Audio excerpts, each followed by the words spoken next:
Hey everybody, and welcome to the Wolf Pit. Today we're going to make tender, savory, and delicious fried cabbage. This cabbage would normally have about a half a pound of bacon in it, but today we're going to try to make it a little bit on the healthier side, so let's get started. I'm going to add about a tablespoon of olive oil to a preheated cast iron pan, and a half a stick of butter.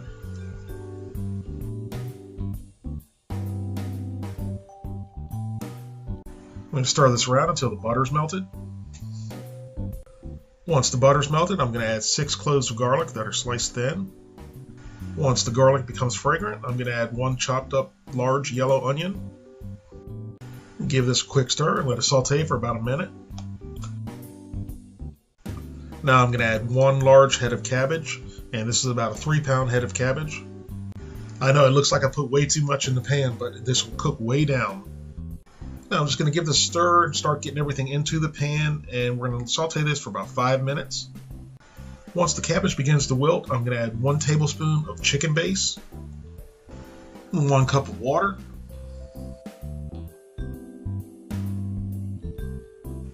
and about a teaspoon or so of red pepper chili flakes. You can use more or less if you like, and about a half a teaspoon of black pepper. And I'm going to give this a stir and get everything combined, and I'll come back later and add salt. I have not added any salt yet because of the salt in the chicken base. And our cabbage is cooking down nicely. This is after about 10 minutes. And you want to make sure while you're frying the cabbage, you want to do it with the lid off. Otherwise your cabbage will be braising and you're going to end up having mushy, overcooked cabbage. So the cabbage will be done when it's tender and all the water is evaporated. Alright, after 20 minutes total of cooking, all our water is evaporated and our cabbage is tender. So we're going to get this plated up and give it a try and see how it turned out. Now the best thing about making cabbage at my house is I'm the only one that'll eat it. So I get to have as much as I want. So I've made a big heaping bowl here. We're going to give it a taste. Wow, is that good? The cabbage is tender crisp, but it's got a buttery texture to it.